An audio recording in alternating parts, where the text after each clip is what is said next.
Hey guys, it's Will. It's Hong Kong Cinema Appreciation Society. Welcome back to the channel. Welcome back to the study. The shelves are bare. Where are all my movies? So you may have seen, I posted about this on Twitter. I'm on Twitter now, by the way, just as me, not as Hong Kong Cinema Appreciation Society. But if you're on Twitter, WWGish is my handle, my @ whatever you want to call it. And I posted about this on Twitter, and I also put a community post up on YouTube. But the study that I recorded and leaked, we've had tons of rain in LA recently, like tons and tons of rain.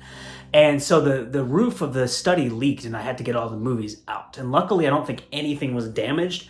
Some packaging got a little warped from dampness, but none of the discs were damaged so far that I've been able to tell. So catastrophe averted, but everything is in the house right now, which is why you see a blank shelf here, except for my Bruce Lee guy there. So if you are new to the channel, thank you for finding us. And if you are a returning viewer, thanks so much for coming back. If you feel like giving us a sub and a thumbs up, that would be much appreciated. This is going to be a Patreon Wicked early release video. You can jump in Patreon for $2 a month or $5 a month, or you can pay more than that if you so desire, but those are the tiers I have right now. And I have to give a shout out to Patreon because this release was sent to me by one of my patrons. And what's so cool about it is a Korean release that he bought in Korea in like a brick and mortar store and sent to me. So this is going to be like, I'm going to talk about this specific Blu-ray release, but this is also going to be a movie review because I haven't seen this movie in probably like 7 or 8 years. And it was really, really incredible and refreshing to revisit it and rediscover it. So the movie is Drug War. I freaking love this slipcase. As you can see, it's like very glossy. This is a Johnnie film, as you can, and these are embossed. I don't know if you can tell, but these are like meth lines because the movie's about a guy who makes meth. And so these are like lines of meth, and they're like embossed on the cover. They like stick up and they have like texture. They're like grainy and stuff. It's so, I just love this slipcase. And then you open it up and you get, there's Louis Koo there. Very, very famous from so many great Hong Kong films, including the election films made by Johnnie To. And then this is Sun Hong Lei, who is I think he's a mainland Chinese actor. I'm not super familiar with his work, but he is fantastic in this movie. The acting is ridiculous in this movie. It is so good. So you open it up, and this is what you get. There's the disc, and there's the booklet. Now, the booklet is in Korean, and so I was not able to read any of it, but it is a cool-looking booklet. It's interesting. It's just like white. It doesn't have pictures and stuff. It's like just white paper with the writing on it. But this is a numbered edition, which you can probably see actually from the slipcase sitting on the shelf behind me there. So this is number 298 out of only 880 copies. And this is one of my like top 5 Johnnie To movies. After rewatching it, I feel very confident saying that this is a top 5 Johnnie To movie for me. This is Plain Archive. It's release number 61, if we are to believe the spine there. And if you're unfamiliar with this film, it came out in 2012. It stars, like I said, Louis Koo and Sun Hong Lei. And then it also stars, I just dropped my notes, on which I wrote all the information about this movie. And did it go underneath the... Yeah, here it is. I'm back. It stars Sun Hong Lei, Louis Koo, Huang Yi, Wallace Chung, and then it's got in like some little kind of almost like cameo, like supporting roles. It's got Lam Suet and Gordon Lam and various other regulars from Johnnie To's films you would definitely recognize. This is Johnnie To's first film that was shot entirely in mainland China, and it was shot during the winter, and it has this very cold, kind of like dead landscape to it with like these old rusted warehouses and like fields of dead grass and snow, and it's just bitter and bleak and brutal, and it's a very, very bleak and bitter and brutal film, and the landscape really, really matches the material, and it gives Johnnie To a really different palette to work with because he's not working with like the dense urban landscape of Hong Kong. It's just completely different. It's really cool to see that. I showed off the physical packaging for you. I'm just checking my notes to see if there's anything else I wanted to touch upon before I get into my thoughts. The bonus material. There are 2 bonus things on here. One of them is a trailer. You could just go on YouTube and see that if you wanted to. You don't really need to get the release to see that. But there's also, I love like this inside artwork too. It's so cool. There's also a making of. Now, the making of is about 4 minutes long. It's in, I think, a mixture of Cantonese and Mandarin, because you have the mainland Chinese people are speaking in Mandarin, and the Hong Kong people are speaking in Cantonese. And there's Korean subtitles. So for me, as someone who doesn't speak Mandarin, Cantonese, or Korean, I had no idea what was going on. But you know, in terms of what they're saying, but there's so much behind the scenes footage that's so good and so cool that you can watch it and you can kind of, you can see like the behind the scenes process of working on the film. You can see Johnnie To talking to the actors. You can see them running through scenes, like really, really cool stuff like that. And so even though I didn't understand what was being spoken in the video, I still got value out of it. I'm going to have a sip of my ginger ale here. Cheers to you. I'm feeling like a little under the weather, but not too under the weather to not record. It's like I had cold. My sinuses are like really, So I'm going to plow through this video. So I'm going to give you my thoughts on this movie now. This is going to be kind of my review portion of the film. I'm going to say this movie is a masterpiece. People get mad at me because they say, I've been told in the comments that I overuse that word. And I probably do overuse that word because I get so excited about the movies and I get so hyped on them. But I really think, for my personal opinion, if I'm going to say that Johnnie To has made masterpieces, I'm going to say the 2 election films, this film. And obviously there are other films you can debate, but right off the top of my head, those are the ones that come to my mind. This is a movie about the drug trade, about the production of meth in mainland China. Louis Koo plays a guy from Hong Kong who is, I believe, married to a woman from mainland China, and she has 2 brothers, and they have a meth factory together. The meth factory blows up.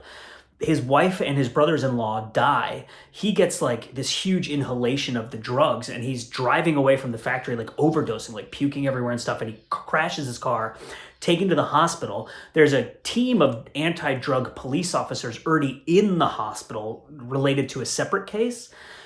And then you end up, I'm not going to spoil anything. Okay, I'm not going to spoil anything. They're there for another case, and they see the Louis Koo guy come in, and they see the signs of drug overdose, and they smell his hands and they smell like meth, and they're like, okay, let's keep an eye on this guy. And he tries to escape, and they capture him, and they find out that he's this meth producer, and they basically cut him a deal. If you help us catch some of like the big fish, we won't put you to death, because in China, with the amount of meth he's producing, it's an automatic death sentence.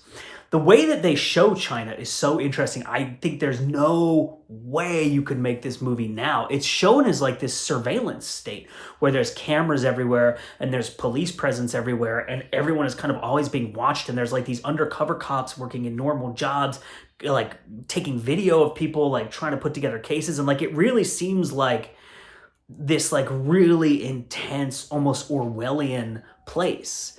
But what I love about this movie, what I think is genius about Johnnie To, what is so brilliant about what he and his screenwriters do. Let me tell you the screenwriters too, because his screenplays are so good that it like hurts to watch his movies. As a writer myself, Wai Ka-fai, who co-produced this movie with Johnnie To and is one of his like go-to screenwriters, they work together all the time. Yao Nai Hoi, who also works a ton with Johnnie To, Riker Chan, and Yu Ji. So there's 4 writers attributed or contributed to the script here. And there's no judgment. I'm trying to think of exactly how to put this. The film does not judge its characters and its events. And because of that, there's this really intense moral complexity to it, in that you see so many shades of the characters and of the events that in some instances they seem terrible and in some instances they seem good, and like it's like life in a way. And I was actually talking to a friend of mine who's a Shakespeare professor about this movie, and she said it sounds like Shakespeare, because Shakespeare wrote very complicated characters who are often morally ambiguous rather than characters who are very much like one way and have like a code and nothing else can, you know what I mean? And this is not one of those movies of like, we have this absolute moral code that we won't break. The Louis Koo character is so ambiguous and complicated that in the end, I don't even really know why he did some of the things he did. There is a part of him that just wants to stay alive, right? But there's this amazing scene in the film where after he's been like, he had this drug overdose, he crashed his car, he tried to escape the police, they caught him, he was in jail, they let him out, all this shit is happening over the period of like 2 days, I think. And then he finally is able to just sit down. He has a drink, he has another drink, and the fact that his wife died like starts to hit him, and he starts crying. And you see this really intense humanity and sadness in his character and this desperation, and you start to see that the loss of his wife has maybe turned him against everyone. And maybe his motivation is not as much, I want to survive, as much as it is, fuck you all. I'm going to burn this fucking thing to the ground because you took my wife from me and my brothers-in-law, and like, everything, my whole life has been destroyed. There's no positive outcome for me. Even if I don't get put to death, I'm going to jail for the rest of my life. I'm just going to light this fucking thing on fire and let it burn. And there's this really interesting ambiguity to his motivations and why he's doing what he's doing. Another thing that I loved about this movie is that it kind of reminds me of Japanese films. You know, Johnnie is a huge fan of Kurosawa and of other Japanese films, and he uses silence in a very Kurosawa-esque way, which is something that Jimmy Wang Yu also does, which I've spoken about before. It's the use of silence to build tension, slow zooms, quiet moments, and stuff like that. But this movie is very Western too. Not Western like American style, but like a Western, you know, with cowboys shooting guns and stuff like that. And the final shootout, I would say that this is Johnnie To's best shootout. Now, I know I watched Breaking News and reviewed that recently with the Chameleon films released, and I said that the beginning of that I thought was maybe his best shootout. But I really think the finale of this film, which is really two shootouts separated by like kind of a car chase. I think they're some of the best shootouts I've ever seen. Like, they are freaking incredible. I don't know if they're quite like John Woo level, but I would put them like just below that or maybe in the same tier. The shootouts are incredible. They are so good, and they remind me so much of Westerns. And he puts these characters in, like, there's this device where they're all in different cars, and they're all on the same street, and they start crashing the cars into each other, the bad guys and the cops, and they're like jumping out of the cars and shooting at each other, and they're like really close to each other, and people are like, you know, like kind of like diving and shooting, and it's like chaos. But it's so well orchestrated, it's so well shot, it's so well edited. It's just such an incredible moment, an incredible sequence, and just mind-blowing shootout. And I love the way his movies are written too. Like, Johnnie To's best movies are written in this incredible way where they don't hold your hand.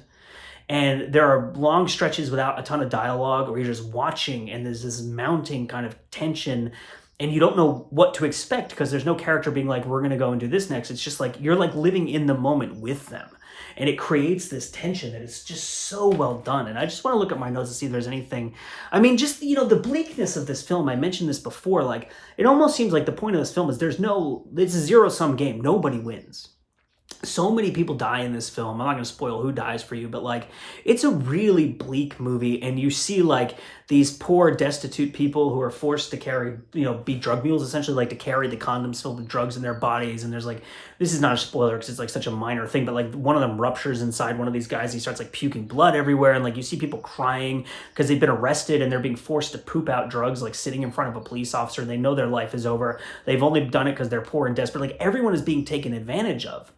And yet there are scenes in this movie where you also see that the government is doing similar things, is taking advantage of people, is using drugs. I'm not going to spoil what I'm talking about specifically, but when you watch the film, you'll know what I mean. Or if you've seen it before, you'll get what I mean. The government uses drugs as well for its own reasons, and legitimate industries like pharmaceuticals. Like, it looks at just kind of the bleakness of the landscape of drugs, power, control, money, poverty, desperation, and all of the violence that results from that. And like, how many dozens of people's lives are ruined by the events that transpire in this film? If we think of this as a real world and all of these characters and they're all the relatives, these people who are dying, and all the people themselves involved in the drug trade, and it's just like such a bleak film, but it's so well done. It's such an exciting, intense thriller, but it's so bleak too. So it's Drug War, it's Johnnie To. I'm so happy I have this release. A huge shout out to Kevin in my Patreon for sending this my way. And this is an incredible release. The movie looks fantastic. It sounds fantastic. I love the packaging.